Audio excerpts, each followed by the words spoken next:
In 1887, the biggest challenge facing the Eiffel Tower's engineers wasn't the height, but rather how to reach such a height.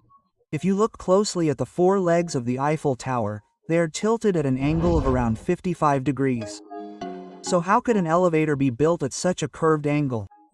Stairs were one option, but the tower's height is 300 meters, and that's a steep climb. Interestingly, when the tower was built, the people of Paris felt it was ruining the city's beauty, so it would be dismantled and removed within 20 years, as stipulated in the contract. Yet, even today, 135 years later, this 7,300-ton iron structure stands proudly. When Paris is mentioned, the Eiffel Tower is the first name that comes to mind. Now, raising 7,300 tons of weight on all four legs was an even bigger challenge. The tower, near which the Seine River flows, faces a significant challenge, as the soil presents a significant foundation problem. The Taj Mahal, built 400 years ago, faced a similar problem with its foundation. However, the Eiffel Tower's four legs faced different challenges. The west and north legs were on the riverbank, where wet soil and water were a major problem. However, the south and east sides were completely dry. Therefore, the wet side's foundation needed to be as strong as the dry sides. Otherwise, even the slightest misbalance would cause the tower to tilt to one side. Let's first consider the dry side's foundation. Here, excavation is carried out manually until a strong layer of hard sand and gravel is found. Engineers select this layer as the foundation's base, and this layer is found at a depth of approximately 6 to 7 meters. Separate rectangular pits were dug on this strong layer, which had two major advantages. First, each leg of the tower is made up of four smaller legs, ensuring proper weight distribution. Second, the foundation's strong support is provided by the hard sand. These pits are approximately 2 meters deep. Hydraulic concrete is then filled into these four footings. Keep in mind this isn't modern-day cement.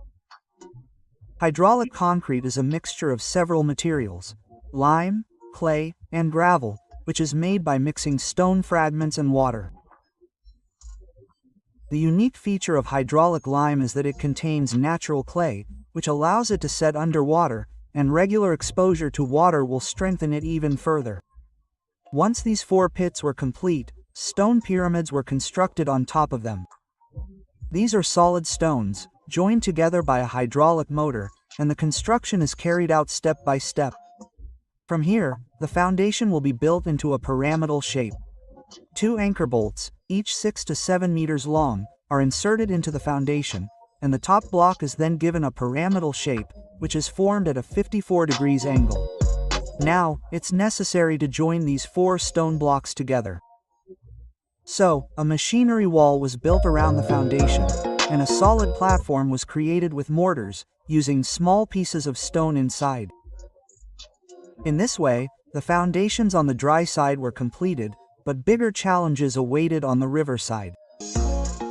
Excavations were carried out 4 to 5 meters deep here, but problems began to arise due to the wet soil. A muddy situation developed, and water from underground began to collect in these pits. So, the engineers devised a unique solution, which was remarkable engineering at the time. Wooden caissons were constructed.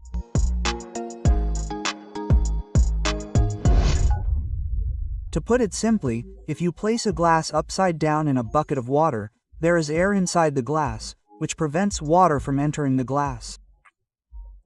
Large wooden caissons were constructed in the same manner. You can see the design of these caissons here. At the bottom, there is a chamber called the working chamber, which is open from the bottom. From there, a pipe-like structure is attached. Through this, workers can come down from above and the excavated soil can also be removed. But how will this be done? It's very interesting to know this.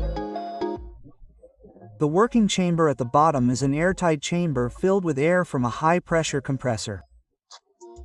The ground is below this chamber, so air will not leak from here. A gate is installed at the top, and another gate is installed a little higher. Now, as soon as a worker comes from above, he will first open this gate, enter this chamber, and lock the gate again.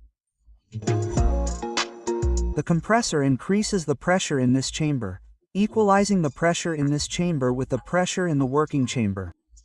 When the pressure in both chambers is equalized, the worker opens the gate of the working chamber, comes down, and begins his work.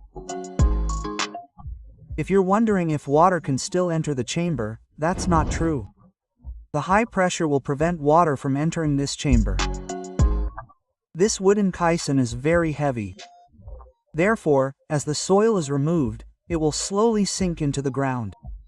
In this way, when the caisson penetrated 28 to 30 meters below the surface, a layer of strong gravel was found. After this layer was found, the air pressure in the wooden caisson was removed and hydraulic concrete was filled inside, creating a strong foundation. When the foundation began to approach surface level, stone pyramids began to be constructed, similar to the dry side. Anchor bolts were inserted into these, and then they were built on top in a pyramidal shape at an angle of 54 degrees. 3 more stone pyramids were built in the same manner. These stone pyramids are called masonry stones. A wall is built around these masonry stones, and these walls are arched. This is because without a wall, the entire load of the tower would fall directly on these stones, and the wet soil could cause them to shift from their place. Therefore, this arched wall holds the stone tightly and handles the lateral pressure of the soil and water. But a question that arises is why the arched wall was built. A flat wall could have been built on the dry side. The main reason for this is the surrounding wet soil and water. Water pressure is uneven. So, if water applies pressure from one side, a straight wall could bend and break. However, the curved arch will transmit any pressure directly downward. This will prevent machinery from exerting pressure on the stone and the wall from breaking. Thus, it acts as a completely solid structure. Here, mortars and small and large stones were used on the sides to create a solid structure. The Taj Mahal in India is also a magnificent monument, built 400 years ago near the Yamuna River. Here, engineers took a different approach to the foundation. To strengthen the foundation, they first built a wall and then inserted mortars along with wooden supports. This motor also strengthens with water, and then, by removing vertical shafts from each wale, arches were created. These arches similarly divert the pressure of soil and water, keeping the foundation firmly standing. For this reason, the rooms beneath the Taj Mahal were shaped like arches, and the same arch concept was used in the Eiffel Tower. However, in a slightly different way, perhaps due to a communication gap, the Eiffel Tower's engineering differs from the Taj Mahal. You can see the Taj Mahal's complete detailed workings in this video, which is brilliant. If you enjoy such a breakdown of engineering topics, you can also learn to create such animations. Our beginner to advanced 3D animation course explains every tool and technique with practical examples. And most importantly, you'll likely have doubts, so we won't leave you in the lurch. We'll have proper community support. Full details of the course are available in the description. Be sure to join. You'll learn a lot. Now, let's get back to the topic. The foundation of the Eiffel Tower's legs is also perfectly symmetrical. The 4 legs are spaced 125 meters apart. Now, let's take a look at the anchor bolts embedded in the machinery stones. A small gap has been left near these anchor bolts, allowing them to move in this way. Why this gap was left, we'll understand this later. Now, a base shoe is set on top of all the machinery stones. In fact, the base shoe forms the connection between the entire tower and the concrete base below. This is where the structure begins to be built. Actually, the tower's parts were manufactured in the factory and brought here on site and assembled one by one. The Eiffel Tower has over 18,000 such parts. And most interestingly, rivets were used to connect the parts. These rivets are actually small pieces of iron heated to 800 to 900 degrees. Then, one worker holds the rivet, while another hammers hard, locking it into place. In this manner, nearly 2 million such rivets were manually installed throughout the tower. The most interesting thing is that the iron used here contains approximately 99% pure iron and only 0.02% carbon, which reduces rusting. Furthermore, the slag fibers present in the rivets further slow down the rusting process. When the 4 legs of the tower reached a height of 57 meters, they had to be connected to a platform. However, no matter how precise the work, there would always be some discrepancy in the leg measurements, which posed a significant challenge for the engineers. However, the engineers were aware of this and had prepared for it from the very beginning. The space left near the anchor bolts initially provides room for the legs to move. But the real challenge was who would move such heavy legs. Each leg weighs 1,500 tons, and technology like cane hadn't developed much at the time. Wooden structures were built to provide vertical support for the legs. To adjust the legs, engineers installed hydraulic jacks inside each base shoe, operated by manually pumping oil. These jacks were used to level the legs with micrometer accuracy. For this adjustment, space was left near the anchor bolts for movement. Now, when the platform was connected, it needed to be supported from the center. Therefore, a wooden scaffolding-like structure was built here. Cross-bracing lattices and horizontal tie frames were installed to connect the legs. This provided better stability to the tower's legs. After all this, the platform was finally placed, and decorative arches were also installed between the legs to enhance the tower's beauty. In modern times, the first floor of the Eiffel Tower has ample space, and restaurants are also located here. A temporary wooden scaffolding system was constructed to allow workers to climb up to the first floor.